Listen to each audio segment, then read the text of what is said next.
Judul presentasi ini adalah Desain Mekanik Modern, Memahami Fungsi, Bentuk, dan Teknologi. Karena hari ini, desain bukan lagi sekadar soal membuat sesuatu bergerak, tapi juga memastikan ia merespons, beradaptasi, bahkan berpikir.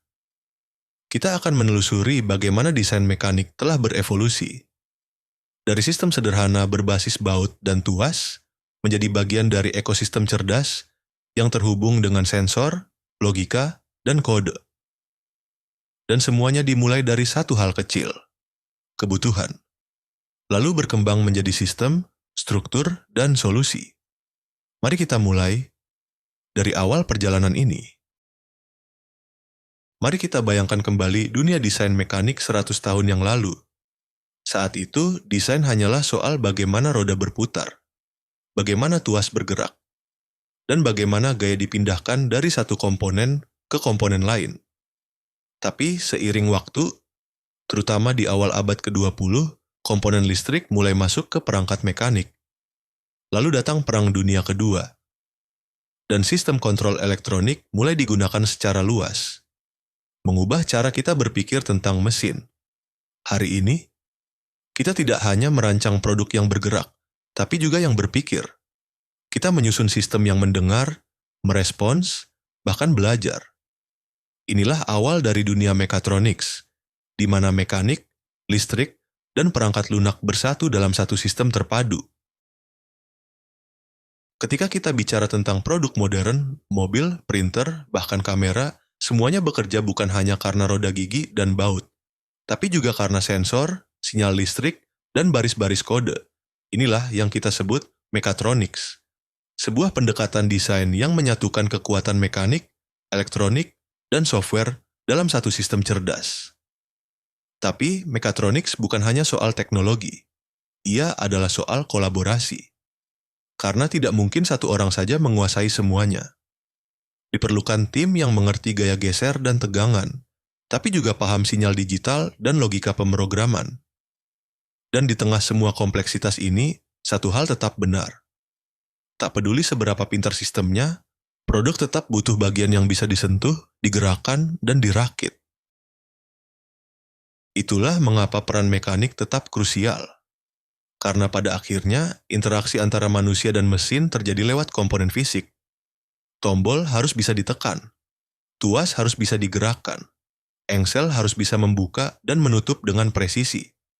Dan bukan cuma itu, semua proses produksi dan perakitan, mulai dari lini manufaktur hingga perakitan akhir, sangat bergantung pada desain mekanik yang cerdas. Bahkan housing, struktur, dan semua komponen pendukung, semuanya bersifat mekanik. Jadi, meskipun produk modern dipenuhi dengan chip dan kode, bentuk nyatanya yang bisa kita pegang dan gunakan tetap adalah hasil dari pemikiran mekanik. Untuk benar-benar memahami rentang kompleksitas dalam desain mekanik, mari kita lihat dua contoh nyata. Yang pertama, sebuah alat sederhana bernama Quick Grip Clamp. Dengan hanya satu tangan, alat ini bisa menghasilkan gaya lebih dari 250 kg. Sepenuhnya mekanik, kuat, ergonomis, dan telah diproduksi massal sejak tahun 2006. Di sisi lain, kita punya Mars Exploration Rover, produk luar biasa dari rekayasa mekatronik.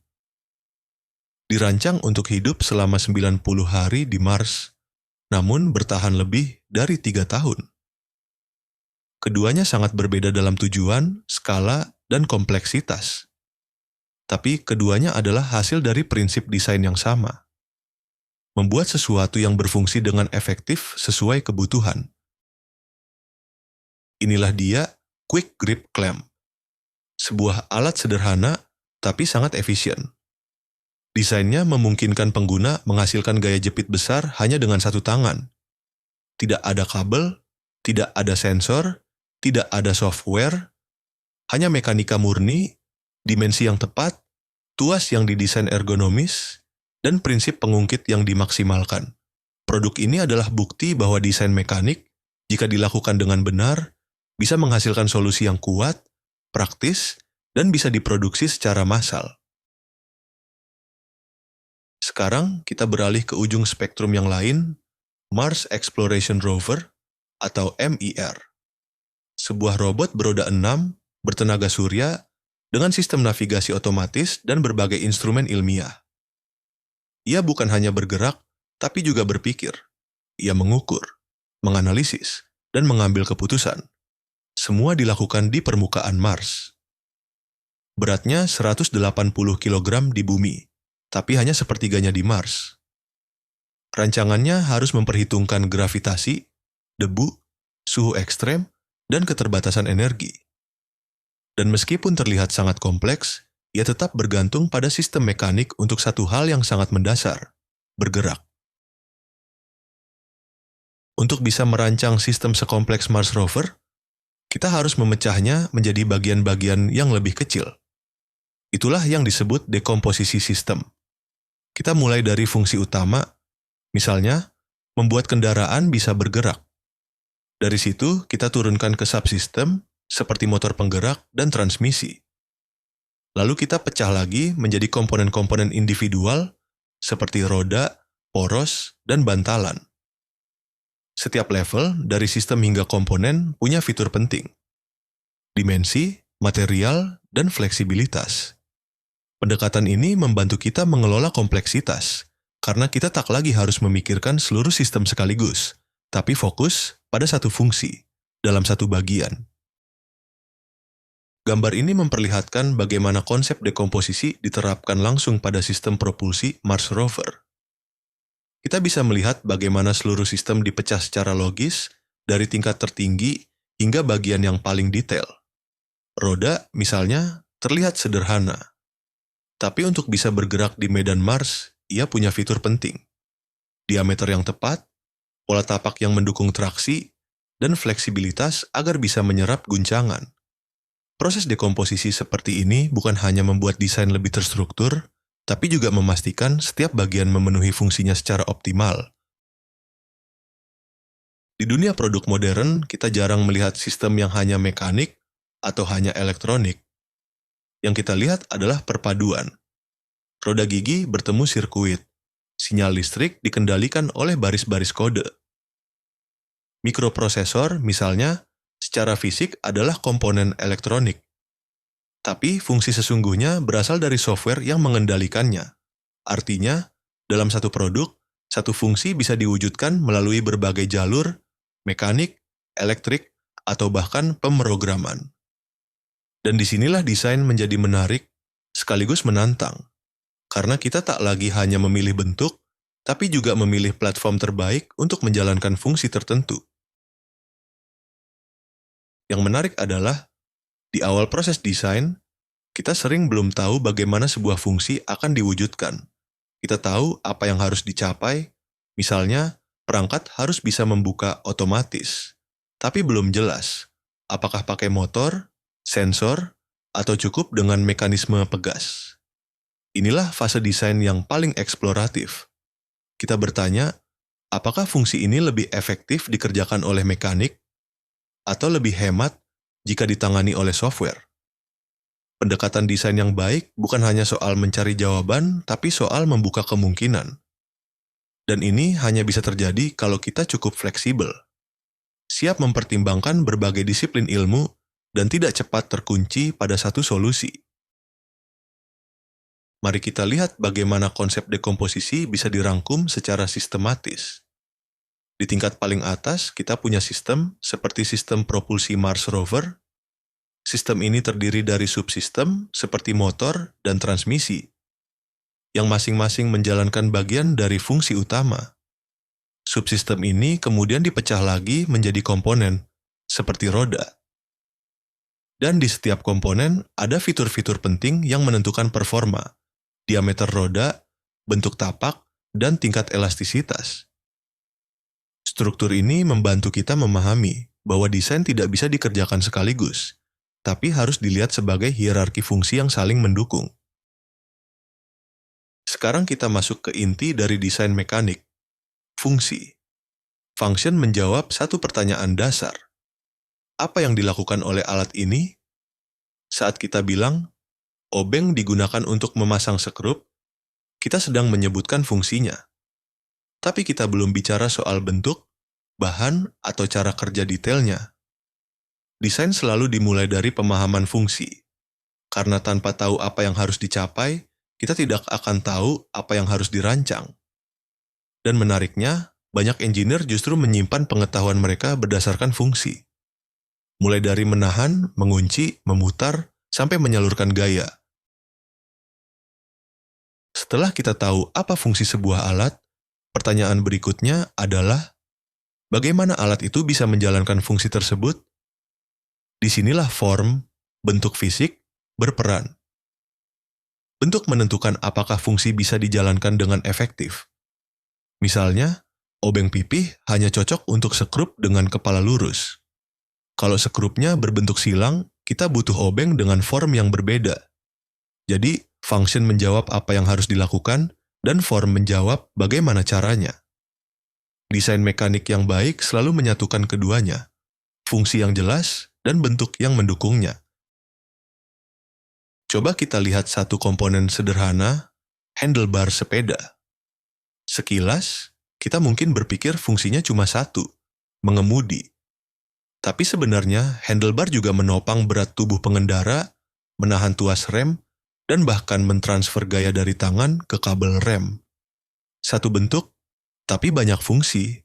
Inilah yang disebut functional decomposition, memecah satu komponen ke dalam semua fungsinya. Dan inilah alasan kenapa desain teknik jauh lebih kompleks dari sekadar memilih bentuk. Karena kita harus memastikan satu bagian bisa memenuhi semua peran yang dibutuhkan. Yang menarik, kebalikan dari sebelumnya juga sering terjadi. Satu fungsi tidak bisa dijalankan oleh satu komponen saja. Ambil contoh fungsi mengemudi sepeda. Bukan hanya handlebar yang terlibat, tapi juga garpu depan, roda, bearing, bahkan sadel. Tanpa semuanya bekerja bersama, sepeda tidak akan bisa dikemudikan dengan baik. Ini juga berlaku pada sistem kompleks seperti Mars Rover. Steering tidak bisa dijalankan hanya oleh motor atau aktuator. Ia bergantung pada keseluruhan sistem penggerak. Maka dari itu, memahami relasi antar komponen sangat penting. Karena fungsi besar adalah hasil dari kolaborasi bagian-bagian kecil yang saling melengkapi. Tapi, ada kalanya, hubungan antara fungsi dan bentuk itu begitu konsisten, sehingga kita bisa mengelompokkan komponen berdasarkan fungsinya. Misalnya, kalau kita butuh komponen untuk mengurangi gesekan, kita langsung mencari bearing. Meskipun bentuk bearing bisa bermacam-macam, bola, silinder, atau luncur, fungsinya tetap sama. Inilah mengapa banyak katalog teknik disusun berdasarkan fungsi. Katup untuk mengatur aliran, pompa untuk memindahkan fluida, resistor untuk menghambat arus. Tapi ini hanya bisa dilakukan kalau fungsi utama dari komponen itu jelas dan dominan. Dalam kasus seperti itu, bentuk dan fungsi saling mencerminkan satu sama lain. Mari kita lihat beberapa contoh nyata. Bearing, fungsinya mengurangi gesekan. Tapi bentuknya bisa bola, silinder, atau model plane. Katup digunakan untuk mengatur aliran fluida. Tapi ada berbagai jenis. Gate valve, globe valve, check valve, pompa, sama. Tujuannya memindahkan fluida, tapi bentuknya bisa gear pump, piston pump, atau sentrifugal. Bahkan komponen elektronik seperti resistor pun punya bentuk beragam, strip, wire wound, hingga SMD. Tapi semuanya punya satu tugas, menghambat arus listrik. Ini menunjukkan bahwa meskipun bentuk berbeda-beda, selama fungsi utamanya konsisten, kita bisa mengelompokkan dan memilih komponen dengan jauh lebih efisien. Dalam proses desain, kita sering menyebut dua kata yang terdengar mirip, fungsi dan perilaku. Tapi keduanya berbeda secara mendasar. Function adalah apa yang kita ingin sistem lakukan, target atau tujuan yang kita bayangkan. Sedangkan behavior adalah apa yang sistem benar-benar lakukan ketika kita beri input. Function adalah harapan. Behavior adalah kenyataan. Kita bisa mendesain roda agar berfungsi dengan baik di pasir. Tapi apakah benar performanya sesuai? Itu baru bisa kita lihat dari perilakunya. Memahami perbedaan ini sangat penting, Karena desain hebat bukan hanya tentang niat, tapi tentang mencocokkan hasil aktual dengan tujuan awal. Gambar ini memperjelas konsep yang baru saja kita bahas. Di bagian atas, kita melihat sistem yang belum dirancang. Kita hanya tahu inputnya dan hasil yang kita inginkan, itulah yang disebut function. Di bagian bawah, sistemnya sudah nyata. Input masuk, dan kita bisa mengukur apa yang keluar, itulah yang disebut behavior. Jadi, sebelum desain dimulai, kita bicara tentang apa yang seharusnya terjadi. Setelah desain selesai, kita amati apa yang benar-benar terjadi. Tantangan dalam desain teknik adalah menyelaraskan keduanya. Karena desain yang berhasil adalah ketika output aktual dari sistem sama dengan yang kita bayangkan di awal. Fungsi berubah jadi kenyataan. Setelah kita tahu apa fungsinya dan bagaimana perilakunya, pertanyaan selanjutnya adalah, seberapa baik sistem ini bekerja? Disinilah kita masuk ke konsep performance. Performance adalah ukuran keberhasilan. Apakah fungsi dan perilaku sistem memenuhi harapan? Misalnya, kita tidak hanya bilang stang sepeda harus menopang pengendara. Kita bilang, stang ini harus menahan beban 50 kg. Dengan begitu, kita bisa mengukur performa dan menilai apakah desainnya memadai. Tanpa standar performa yang jelas, kita tidak bisa bilang desain itu sukses atau gagal, karena kita tidak tahu apa yang sedang kita ukur. Untuk mengevaluasi performa desain secara objektif, kita butuh proses yang terstruktur. Pertama, kita tetapkan dulu fungsi yang harus dicapai. Lalu kita terjemahkan fungsi itu menjadi target performa yang bisa diukur, seperti kekuatan minimum, kecepatan maksimum, atau efisiensi energi. Setelah itu, kita rancang sistemnya, bangun prototipenya, dan lakukan pengujian. Dari pengujian inilah kita mendapatkan data. Apakah performa aktual sesuai dengan target awal? Proses ini menjadi fondasi evaluasi teknik, membandingkan kenyataan dengan tujuan. Dan hasil evaluasi inilah yang akan menentukan apakah desain siap diluncurkan atau perlu disempurnakan lagi. Kalau kita pikirkan baik-baik, desain itu bukan sekadar gambar dan bukan sekadar benda fisik yang bisa kita pegang. Karena gambar teknik dan hardware sejatinya adalah dua wajah dari hal yang sama. Dua cara berbeda untuk mewakili satu ide teknis. Desain adalah komunikasi. Dan seperti halnya bahasa manusia, dunia teknik pun punya berbagai cara untuk menyampaikan maksud. Kita bisa bicara lewat kata-kata, lewat sketsa, lewat rumus, atau lewat bentuk fisik yang bisa diuji dan dibongkar. Tapi agar ide kita dipahami, direalisasikan, dan diproduksi dengan benar, seorang engineer harus bisa memilih bahasa yang paling tepat untuk situasi yang dihadapi. Karena desain yang hebat bukan hanya tentang berpikir cerdas, tapi juga tentang berkomunikasi teknis dengan presisi.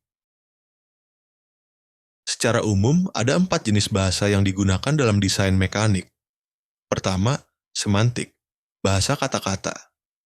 Kita bilang, ini baut, atau sistem ini harus kuat. Kedua, graphical, gambar, sketsa, model CAD. Semuanya membantu kita melihat bentuk secara visual. Ketiga, analytical. Ini bahasa rumus dan logika. Disinilah hukum fisika bekerja, seperti tahu sama dengan F dibagi A. Dan yang keempat, physical, bahasa nyata. Wujud fisik yang bisa diuji, disentuh, dan dirakit. 4 cara berbeda untuk menggambarkan satu objek yang sama. Dan saat kita menguasai keempatnya, kita bisa berpikir lebih dalam, lebih tajam, dan lebih kreatif dalam merancang solusi teknik. Mari kita lihat contoh sederhana sebuah baut. Dalam bahasa semantik, kita menyebutnya dengan kata baut. Atau kita bisa menjelaskan fungsinya dengan kalimat. Dalam bahasa graphical, kita buat gambar teknik atau model CAD-nya dengan detail ulir, kepala, dan panjang. Dalam bahasa analytical, kita gunakan rumus seperti tahu sama dengan F dibagi A untuk menghitung tegangan geser. Dan dalam bahasa fisikal, kita pegang baut itu secara langsung, versi konkret dari semua yang sudah dirancang. Ini menunjukkan bahwa satu komponen bisa dipahami dari berbagai sisi. Dan desainer hebat tahu kapan harus berpindah dari kata ke gambar, ke rumus, lalu ke bentuk nyata. Menariknya, proses desain hampir selalu dimulai dengan bahasa yang paling abstrak, kata-kata. Seorang klien berkata, "Saya butuh alat yang bisa mengunci dengan cepat." Itulah semantic language, spesifikasi awal. Lalu kita mulai menggambar, membuat sketsa, menciptakan model 3 dimensi, masuk ke bahasa grafis. Kita lanjut ke bahasa analitik, menghitung gaya, beban, dan kekuatan material. Dan akhirnya, kita membuat prototipe atau memproduksi bentuk fisiknya. Semua bahasa ini bekerja berurutan, kadang tumpang tindih. Tapi satu hal pasti, untuk membawa ide dari pikiran ke dunia nyata, kita harus menguasai semua bentuk representasi itu. Gambar ini menunjukkan dua versi dari komponen yang sama, roda Mars Exploration Rover. Di sebelah kiri, kita lihat sketsa kasar, garis lengkung sederhana yang menggambarkan ide utama. Jari-jarinya harus berfungsi seperti pegas. Ini adalah bentuk dengan abstraksi tinggi. Fokusnya pada fungsi, bukan pada bentuk akhir. Di sebelah kanan, model solid ditampilkan lengkap. Dimensi, struktur, dan detail material. Ini adalah bentuk yang konkret, siap diproduksi. Dalam desain, kita bergerak dari kiri ke kanan, dari pemikiran konseptual menuju bentuk final yang presisi. Dan setiap langkah dalam perjalanan ini membawa kita lebih dekat pada solusi yang bisa diwujudkan. Saat kita bicara soal abstraksi, kita sering membayangkan ada 3 level, kasar, menengah, dan detail. Tapi kenyataannya, abstraksi bukan seperti naik tangga, ia lebih seperti kontinum. Kita bisa berada di mana saja sepanjang garis itu, tergantung pada konteks dan kebutuhan. Dalam keempat bahasa desain, kata, gambar, rumus, dan bentuk fisik, kita bisa berpindah dari ide yang sangat umum ke representasi yang sangat spesifik. Dan desain yang baik tidak selalu dimulai dari yang konkret. Terkadang, ide brilian lahir dari sketsa paling abstrak atau kalimat yang terdengar sederhana. Yang penting bukan di mana kita mulai, tapi bagaimana kita terus menyempurnakan dan menggeser posisi kita di sepanjang kontinum itu. Tabel ini merangkum bagaimana setiap bahasa teknik bisa diekspresikan dalam 3 tingkat abstraksi, dari yang paling umum hingga yang paling konkret. Dalam semantic language, kita mulai dari kata-kata seperti cepat atau ringan, lalu menyebutkan komponen spesifik, hingga akhirnya menetapkan nilai numerik. Di bahasa grafis, kita mulai dari sketsa kasar, naik ke gambar berskala, dan akhirnya ke solid model lengkap dengan toleransi. Untuk analytical, kita bisa mulai dari logika dasar, misalnya di sebelah kiri, menuju perhitungan cepat, lalu ke analisis penuh dan simulasi detail. Dan untuk bahasa fisik, kita mulai dari tidak ada bentuk sama sekali, lalu membuat prototipe kasar, hingga menjadi hardware final. Ini membantu kita tahu di mana posisi kita dalam desain dan seberapa jauh kita harus melangkah untuk mencapai produk yang siap diluncurkan. Mari kita terapkan tabel tadi pada contoh sederhana, sebuah baut. Dalam bahasa semantik, kita bisa mulai dengan kata baut, tapi semakin konkret, kita akan menyebut baut 1 inci 1/4 20 UNC grade 5. Dalam analytical, kita bisa mulai dari prinsip arah gaya, seperti aturan tangan kanan, hingga ke rumus seperti tau sama dengan F dibagi A. Untuk graphical dan physical, prosesnya serupa. Dari tidak ada bentuk, menjadi sketsa, lalu gambar teknik, hingga bentuk fisik yang bisa diuji. Contoh ini menunjukkan bagaimana satu objek bisa dijabarkan di berbagai bahasa dan tingkat detail. Dan ini bukan sekadar latihan klasifikasi. Ini adalah peta perjalanan kita dari ide mentah menuju realisasi teknis yang solid. Kalau desain adalah sebuah perjalanan, maka refinement adalah kendaraan yang kita tumpangi menuju tujuan akhir. Refinement berarti menyempurnakan ide bukan sekali, tapi berkali-kali, sampai ide itu siap menjadi sesuatu yang nyata. Kita mungkin mulai dari sketsa kasar di kertas. lalu berkembang ke model 3 dimensi, lanjut ke simulasi, pengujian, dan akhirnya produk fisik yang bisa dirakit, dipakai, dan diuji performanya. Di setiap tahap, kita tingkatkan simulation fidelity, keakuratan representasi kita terhadap kenyataan. Dan selama proses ini, kita terus bergerak dari yang abstrak ke yang konkret. Dari sekadar ini harus kuat, menjadi ini harus menahan 500 Newton dengan faktor keamanan 2.